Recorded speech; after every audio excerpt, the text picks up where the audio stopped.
What's going on, everybody? It's EricRayweather back here helping you take your game to the next level. And in today's video, I have for you the best blitz in Madden 18.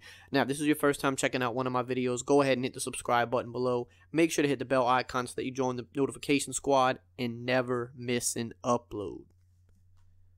So like I said, guys, what I have for you today is what I believe to be the best blitz in Madden 18. This is extremely hard to block. Somebody was running something similar to this on me in one of my recent gameplays. Now, when I saw this person running this blitz, I assumed, because what I found, let's just get to what I found first. It's in Big Dime 236, and it is the play Overstorm Brave. Now, somebody was running Overstorm Brave on me in a recent gameplay, and I assumed it was out of nickel normal or nickel 245, and maybe it was, I don't know, because I remember after that game, he was getting such crazy heat with the play that I went in, the lab, and I was messing around with the Overstorm Brave and nickel normal, and I just could not get the same success with it, and I was like, I don't know, I must be doing something wrong, or what have you. So then a lot of time went by, and then I was, labbing once again, and I was looking in the Big Dime formation, and I saw Overstorm Brave, and I was like, maybe this Overstorm Brave, maybe this was the one he was running on me. I'm not sure. So I went and labbed it out, and now I don't know if this was the same one he was running on me, or if he was indeed running the nickel one, but either way, I started messing around with this play, and man, this is just ridiculous heat that is hard to block. So first off, really what you want is you want your fastest guys where Wagner is and where Griffin is. Now, on your depth chart for Griffin, you're going to want your fastest guy at the backup strong safety position. You see at backup strong safety, I have Shaquille Griffin. He is 92 speed, 92 excel. And I'm not sure if Bobby Wagner is our fastest linebacker. He's one of the fastest, but he's good enough for here. I'll keep him here for this. But you want ideally your fastest linebacker and your fastest secondary guy here that isn't one of your best coverage guys. Like Earl Thomas is like 91 speed, but I'd rather have him in coverage. So your fastest guy that you don't necessarily need in coverage. Now the setup to make the blitz come in is just super easy. You can press if you want to. That's up to you. A lot of times I like to press. Unless somebody is showing me that they have unbumpable routes they can kill me with, I will just press them. And then what I like to do is just pinch the D-line, which is LB or L1 down on the left stick, and then I crash the defensive line up, which is LB or L1 up on the right stick.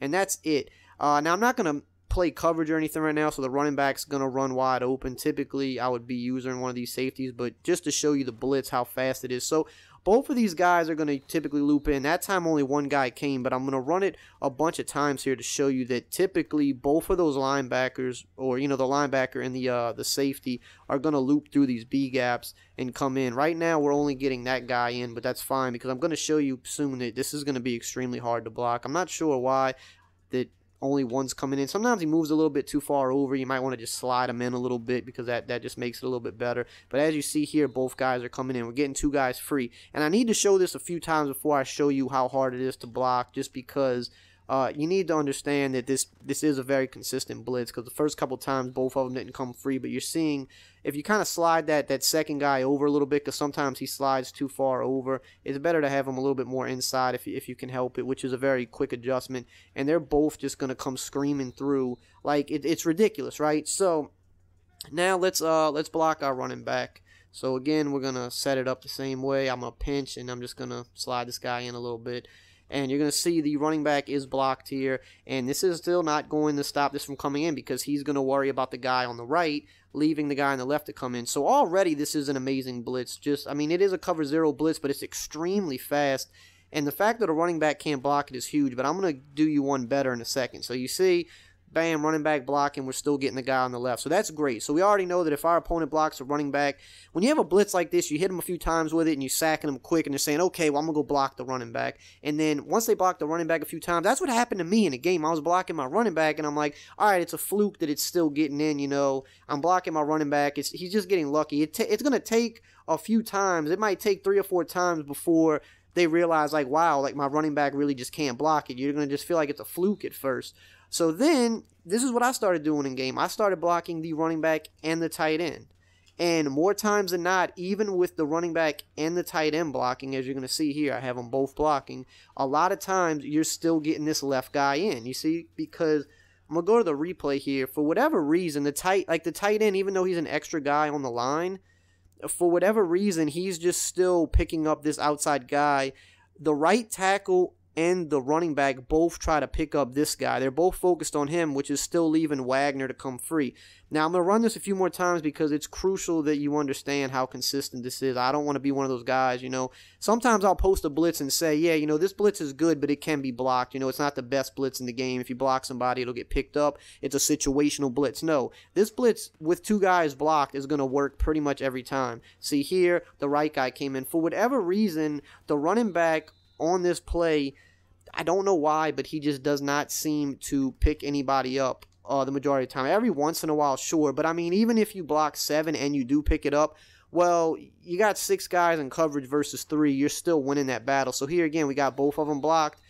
Guys still coming in. So this is one of the hardest blitzes to block. Now, yes, it is a cover 0, so your coverage isn't amazing. No, but the fact that you have a blitz that gets in that quick versus 7 people blocking means you're going to win more times than not, especially, I mean, this is a blitz you really can run most downs because it's so good, but if you mix it in and you mix coverage in with it, and, you know, you come out, and let's say you're in this cover 2 sink here, okay, and maybe you drop one of these guys into a spy. Now, you got 8 guys in coverage, drop this guy back over the middle, you know, using one of these guys. So now you got 8 guys in coverage, and if they go ahead and they're blocking 2, and you have all these guys in coverage, well, now they're really in trouble. I'm going to actually dot this here, but normally I would have been using that area of the field myself. But if you drop 8 guys back in coverage because he's scared of the blitz and he's sending out 3 routes versus 8 in coverage, you're pretty much going to have him locked up. So that's another thing. Now, as far as adjusting the coverage around this blitz, you can, I feel like, gamble with your coverage on this because the blitz is so consistent. Knowing that even if they block 7, you can get 1 guy free. That means you can gamble with the coverage. Now, you have to be quick to adjust coverage. I know not everybody is that quick on the sticks, but for instance, you could do something like this, putting your outside guys in cloud flats, and then maybe put Earl Thomas in a hook curl, and then user right here. Because what's going to happen is, yeah, sometimes a quick, you know, player might throw to the flats, right? Because they're expecting the blitz, throw to the flats, but then if you got this guy here in the flats, you meet him and you hit stick him, right? So, yeah, you're leaving the deep field vulnerable. If they were to just lob a streak, yeah, it would be a touchdown. But the blitz is coming so fast, by the time they would recognize that there's no deep help, they're probably getting hit anyway. So, if you're a little bit quicker with adjusting, you can adjust the coverage behind it. If you want to leave the outside guys in man, that's fine, and maybe you put this slot guy in a hard flat, you put Earl Thomas here in a hook curl, and then you just kind of user this area of the field here, see what you can do, try to bait him into a throw. The blitz is coming fast no matter what, so your coverage doesn't have to be excellent with a blitz that is this hard to block. So gamble with your coverage. Definitely mix in coverage defense too, like cover 2, cover 3, dropping 8 back just to throw them off guard. I guarantee you it'll be extremely, extremely hard for them to stop this. And what's also good is because you have both of these guys kind of looping in, more times than not, it's going to be kind of difficult to run the ball on this. Now, I'm not going to say you can't run on it, but because these guys are kind of looping, it's not going to be easy to run the ball every time, but running the ball on it probably would be somewhat of a weakness since it is a big formation. So if they were coming out in like a 2 tight end set, this might not be ideal to run, but if they're in 3 wide receiver sets, you can call this all day, and as long as you have decent user ability to, you know, watch the box in case they run the ball, you're going to be in good shape. And then especially if they're in a must-pass situation, you know, you're going to be on their neck within 2 seconds. They're not going to have much time to make reads. So definitely mix this into your offense. It should be in pretty much all 3-4 based playbooks. I do believe this is the best blitz in the game. It's definitely the hardest to block. Coverage isn't the greatest behind it, but if you can, you know, adjust behind it and mix in other coverage defenses, like I said, you're going to have a really easy time shutting people down. So I hope you guys enjoyed this video. If you did, just drop a like, comment, subscribe, and I will see you guys next time.